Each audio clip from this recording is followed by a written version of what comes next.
Let me read to you a passage from the 8th chapter of St. Mark's Gospel, verses 1 to 10. It's the Gospel for Saturday of the 5th week in Ordinary Time. St. Mark writes, "During those days another large crowd gathered. Since they had nothing to eat, Jesus called his disciples to him and said, 'I have compassion for these people.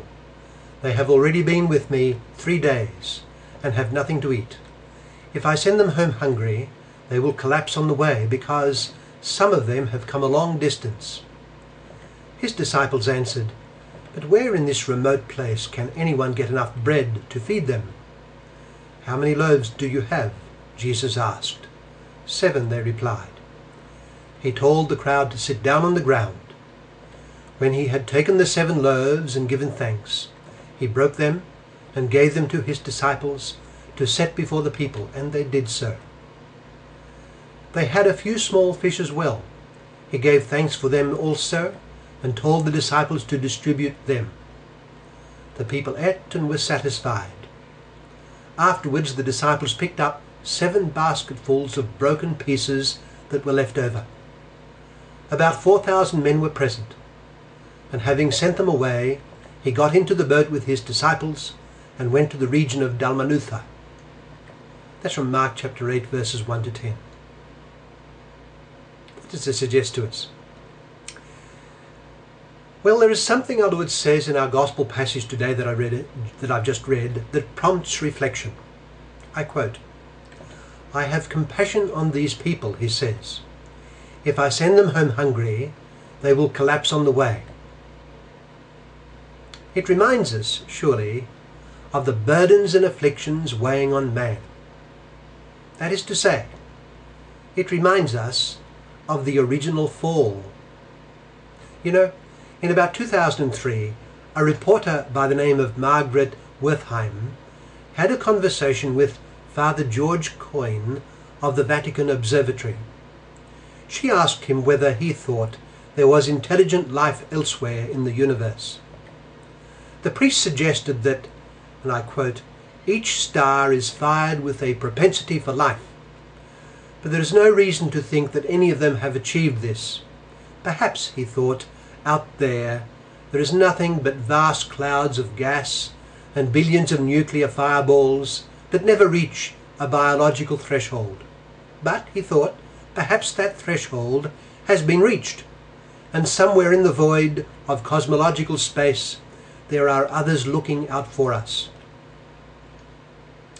In May of 2008, Father Coyne's successor as director of the Vatican Observatory, Father José Gabriel Funes, wrote that were persons to exist elsewhere in the universe, they may not have undergone an original fall from grace, in the way Adam and Eve did.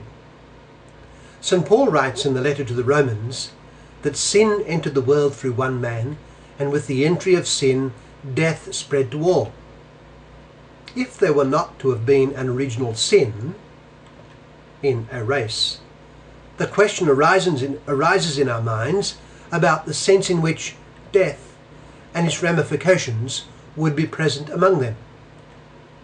The question concerns the condition of life in a race of people where there had not been an original fall, though of course there presumably would have been personal sin subsequent to the origins. It is a purely theoretical question, but is one that has the practical effect of helping us to appreciate again the impact of the fall of man.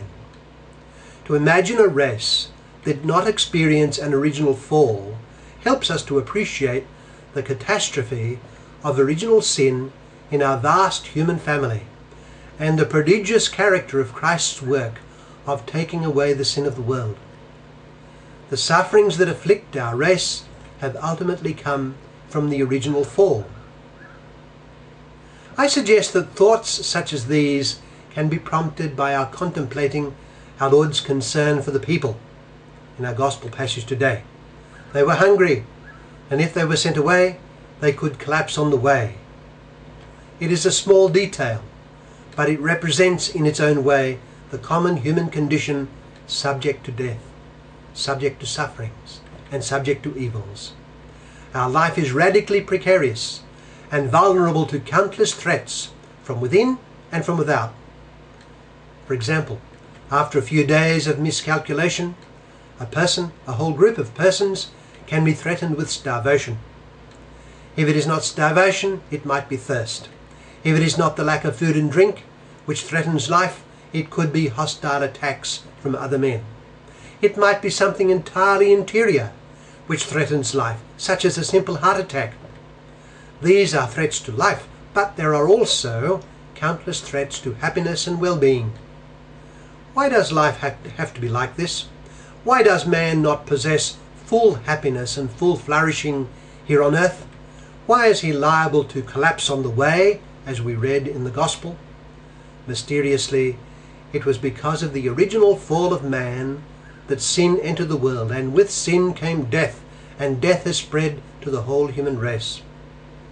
Because of this great fact, man cries out to the great God, however he imagines him, and asks for help.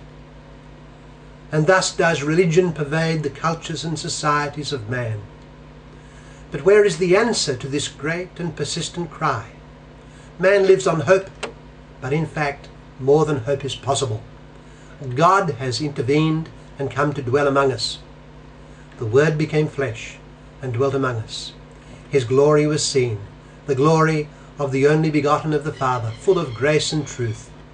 He came to take away the curse, and by means of his body, the church, to bring that blessing to all. All of this is surely symbolized by our Lord's action in today's Gospel. As we heard, "How many loaves do you have?" Jesus asked. 7, they replied. He told the crowd to sit down on the ground. When he had taken the 7 loaves and given thanks, he broke them and gave them to his disciples to set before the people, and they did so. They had a few small fish as well. He gave thanks for them also and told the disciples to distribute them. The people ate and were satisfied. This action of Christ in feeding the multitudes and sustaining them in their need is a portent of the far greater action of his feeding the nations with his own body and blood in the Holy Eucharist. This food brings life everlasting. It is the ultimate answer here on earth to man's radical vulnerability and proneness to death. In the Eucharist, the fall has received its antidote. The full effects of this antidote will be seen in life everlasting, but that life everlasting begins here and now when the antidote is received. Let us then understand well that life can be ours, life everlasting,